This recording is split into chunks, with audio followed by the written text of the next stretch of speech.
Hey gang, welcome to the Movie Room. You are in the Movie Reviewers 100, the best collaboration channel on the planet. My name is James, and I'm here with 6 other amazing reviewers on this channel where we do themes every week, anywhere from actors to writers. You know, anywhere in between the realm of film is open to us. And this week happens to be Ellen Page week, which was a great one for me. There were so many good films with her in it, and everybody's touched on a great one so far this week. I hope I haven't got anything wrong yet, but Big Al reviewed Super, EJ did Juno, and Ray did Whip It, all 3 which are amazing films. I decided to, my first pick was Super, but I really didn't think that we needed to rehash Super. Later down the road, if it's something that's really important to me, I may give my views on it as well as somebody else. And if we have 2 of the same videos, I really don't think it's that big a deal. But there's really no reason to give a rehash on Super. Great movie. Al did a great job. We pretty much have the same thoughts on it. So I decided to go with my gut on this. And I like to use YouTube and these reviews as a way of seeing stuff that I've never seen before. And I know that there's themes where you can do that with, but I either pick one that's really special to me or one I haven't seen. And this time, it's one I haven't seen. It's one been on my shelf for a while, and I really meant to watch it a dozen times, and that is Smart People. Dennis Quaid, Sarah Jessica Parker, which was not a highlight for me. I'll get into that in a little bit. Ellen Page and Thomas Hayden Church. This is brought to you by the producers of Sideways. And if you haven't seen Sideways, it's one of my all-time favorites. I love smartly written comedy. I'm not a comedy fan. I am not a quote-unquote dick joke fan. You know, I don't like Kevin Smith movies. I don't like Adam Sandler. The Hangover's garbage to me. One-time watches. And I'm sorry if that offends anybody, but it's just my outlook on it. And whether or not you respect that or not, it's up to you. But I'm not a comedy fan, and I'm definitely not a romantic comedy fan. I just don't get into them. It's the same plot hashed over and over and over and over and over and over and over and over again. It's what I call the Billy Madison syndrome. It's the same. Every movie is Billy Madison. After Billy Madison. It's all some idiot that redeems himself or doesn't redeem himself by the end of the movie. And you take that same plot and throw a female into it, and it's a romantic comedy. There are some jewels in there. Gems in the rough, whatever you want to say. But very few. And they're all guilty pleasures. Ted, for me, is a guilty pleasure movie. Yes, it's a cussing bear. I loved it. I laughed at it. I laugh at it every time I watch it. But at the same time, it's got Mark Wahlberg and Mila Kunis in it. It's top notch. You know, it's brought to us by Seth MacFarlane, who, while a lot of people think he's overrated, I happen to think he's funny, and that's just my take on it. And the same way is with movies like this. Smart People is exactly what it says. And it's not even a play on the title right now. It's Smart People is a smart comedy.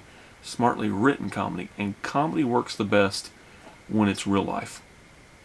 These characters are real life characters. You get to know them. You get to love them. You get to feel for them. You have real emotions for these people. And the stuff that you laugh at is real life stuff. And you don't... It's not like the first time you watch The Hangover where somebody pukes or somebody gets kicked in the balls or something like that. It's not like a laugh out loud and then you're done laughing. It's not even a Dumb and Dumber funny. You know, you watch it, you laugh, it's over. These you chuckle because you think, I did that. I could have done that. You know, this is about Dennis Quaid's character. He is a very intelligent man, and his daughter Ellen Page is a little clone of him. And she's also very intelligent, and they are both pompous and backward, and they're just trying to get through life. Dennis Quaid's wife had died, left them without a mother. His other son's not quite him. His adopted brother, Thomas Hayden Church, who I adore, shows up on the doorstep and basically just tries to bring life to the house. I mean, he gets Ellen Page high, takes her out and gets her drunk, lets her be a teenager. Now, do I condone that? No, of course not. You know, I have a teenage daughter. I would not condone that kind of action, but it's real life stuff. It's funny because it's life. Life writes its own comedies, and this is one of them. Another one like this is EJ reviewed was Juno. Such a smart comedy, and I'm so glad that Ellen Page is choosing these, or somebody's choosing these for her, because she is outstanding in these movies. The very first time I watched Juno was a blind buy. I don't know why I picked it up, but I bought it, and I fell in love. Instantly fell in love. I laughed. I studied. I watched. You know, and it was just that kind of movie for me. And I'm really passionate about those kind of movies. Those are the kind of comedies. I don't even know if you want to title them as dramedies, but they're just enjoyable to me. And I've always been a fan of Dennis Quaid. Actually, back in the late 80s, early 90s, there was always talk of a Green Lantern movie which came about a couple years ago, but back then Dennis Quaid was my pick for Hal Jordan. And I've admired him in so many movies over the years. And now Ellen Page is that young actress that is stepping up and taking great roles and doing good things. Whip It was amazing. There's so many things about this movie. And like I said, Thomas Hayden Church, from way back in Wings, was an amazing actor. The first time I really took notice of him was in Sideways, which you have to see. I don't even want to bring it up to an extent where I tell you about it, but you need to watch Sideways if you haven't seen it. And then he's the only bright moment in Sam Raimi's Spider-Man 3. The only reason to watch that frickin' movie is for Sandman. He looks the part, he acts the part, he is amazing. And if they had stuck with Sandman and left Venom out of that stupid movie, we would have had Sam would have had his superhero movie. But they had to go and jack it up. They had to go try to sell toys. And that's exactly what happened. But on to Sarah Jessica Parker. I cannot stand her. My favorite Tim Burton movie of all time is Mars Attacks, and she is the one downfall to that movie. I've never liked her. I don't think she can act. I don't think she's attractive. And I don't like her in this movie. But that being said, she's at least tolerable.